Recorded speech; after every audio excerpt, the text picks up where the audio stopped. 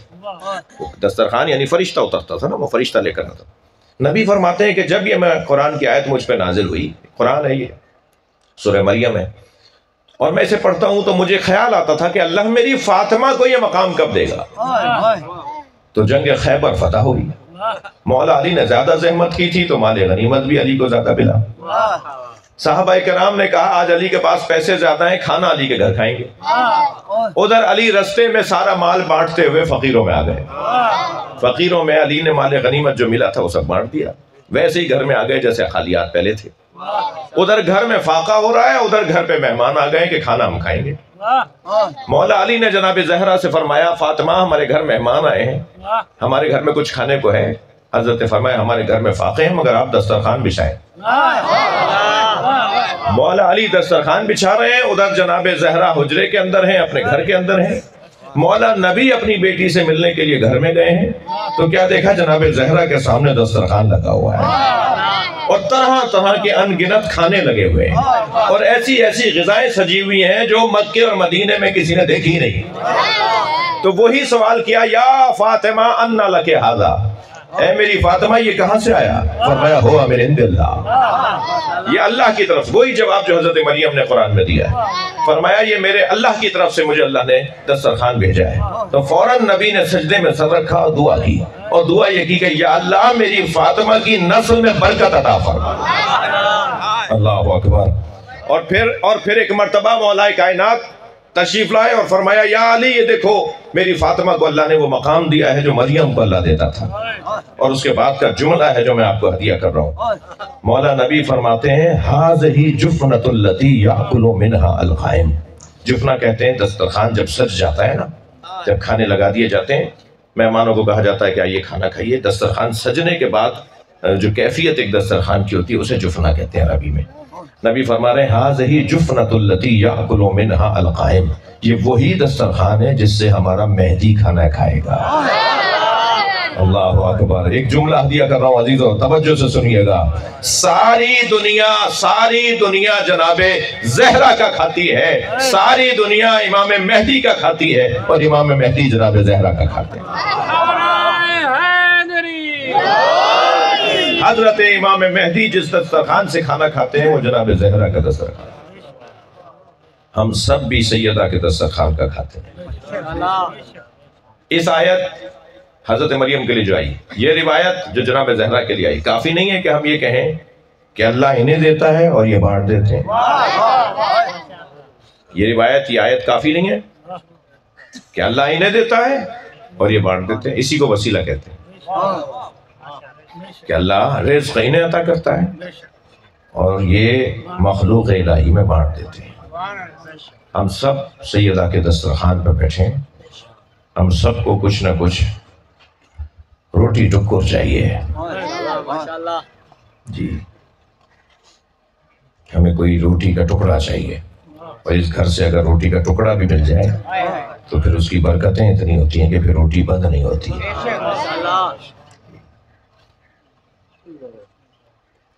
اللہ اکبر. جی عزیزو، یہ کھلانے والا گھرانہ ہے. اس وقت بھی بی بی کے نام کا دسترخوان جگہ جگہ لگا ہوا ہے. خود ہم جو اپنی نوکری، کاروبار، اپنی آمدنی سے کھا رہے ہیں وہ انہی کے صدقے میں کھا رہے ہیں. یعنی صرف یہ نہیں ہے کہ مجلس کی نیاز بی بی کا دسترخوان ہے، ہماری تنخواہیں، ہمارا کاروبار، ہماری آمدنی بھی بی بی کا صدقہ ہے، ہم انہی کا کھا رہے ہیں. نہج البلاغہ میں مولا علی کا ایک فقرہ ہے. مولا فرماتے ہیں کیف یصفی لا یقاس بنا اہل البیت من هذه الامہ. امت کے کسی فرد کو ہمارے ساتھ مقایسہ مت کرو. امت کے کوئی بڑے سے بڑی شخصیت کو بھی یہ مت کہو کہ وہ علی کے ساتھ علی وہ افضل ہیں یا وہ افضل ہیں، یہ والی باتیں ہمارے ساتھ نہیں کرو۔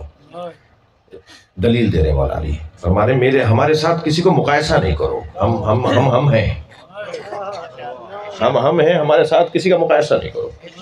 فرماتے ہیں کہ کیفا یصبا، وہ کیسے ان کے برابر ہو سکتے ہیں، من جرت نعمتہم، وہ اہل بیت کے برابر کیسے ہو سکتے ہیں کہ جبکہ وہ اہل بیت کا دیا کھا رہے ہوں۔ جو کچھ دنیا کو مل رہا ہے وہ اہل بیت کی برکتوں سے مل رہا ہے، جو کچھ دنیا کو مل رہا ہے وہ اہل بیت کا صدقہ مل رہا ہے، لہذا جب کھائی سب ان کر رہے ہیں، من جرت نعمتہم۔ آیت اللہ جوادی عملی نے اس فقرے کی تفسیر کی ہے، وہ فرماتے ہیں من جرت نعمتہم کا کیا مطلب ہے؟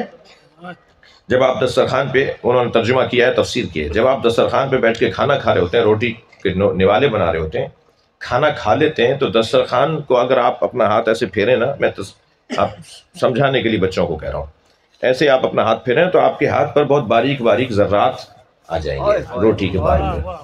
وہ جو باریک باریک ذرات ہیں نا، وہ سینکڑوں ہوں گے، شاید اس سے بھی زیادہ ہوں، سینکڑوں ہوں گے، چھوٹے چھوٹے ذرات باریک باریک وہ ہاتھ میں آ جائیں گے، وہ آپ پہ جھاڑیں گے، بہت وہ جمع کر لیں گے تو بہت باریک باریک، ان باریک باریک ذرات کو کہتے ہیں من جرت نعمتہم، جو ان سے گر گر کے چیزیں جمع ہو رہی ہیں نا، جو اہل بیت کے ہاتھ سے گر گر کے چیزیں جمع ہو رہی ہیں، وہ پوری کائنات کھا رہی ہے۔ صلوات پڑھنے دو محمد وآلہ۔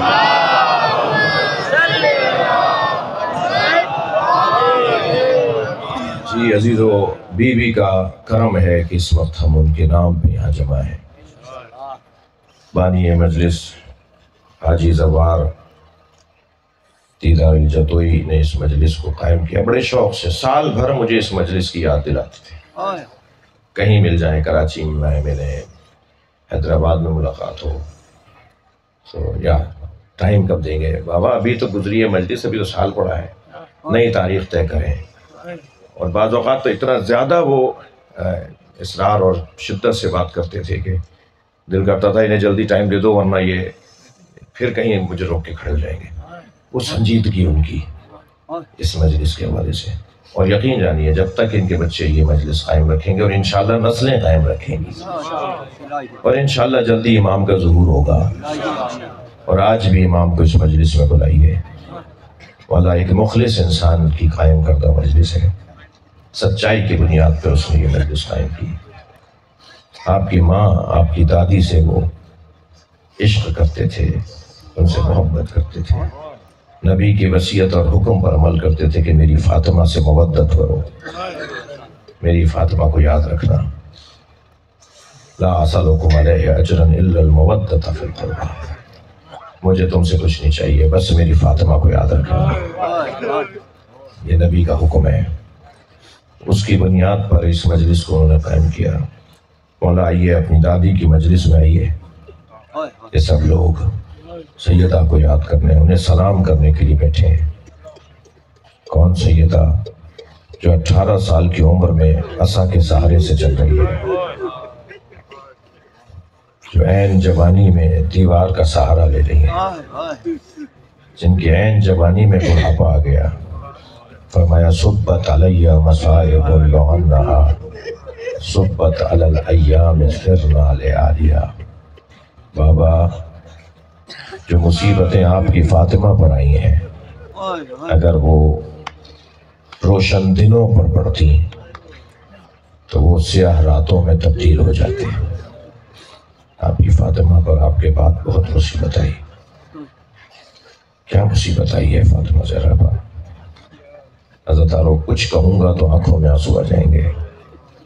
چلیے ذرا کچھ دیر کے لیے مدینہ چلیے، جہاں ایک گھر سے دھواں اٹھ رہا ہے، مگر رونے والوں وہ دھواں چولہے کے جلنے کا نہیں ہے، وہ دھواں دروازے کے جلنے کا ہے۔ اجرکم اللہ، اجرکم اللہ۔ اور دروازہ بھی معمولی دروازہ نہیں ہے، دروازہ بھی وہ دروازہ ہے جس پہ نبی کھڑے ہو کے سلام کرتے ہیں۔ دروازہ بھی معمولی دروازہ نہیں ہے، دروازہ وہ دروازہ ہے جس پہ فرشتے اترتے تھے۔ ایک دن سلمان فارسی آئے نبی کی رحلت کے بعد،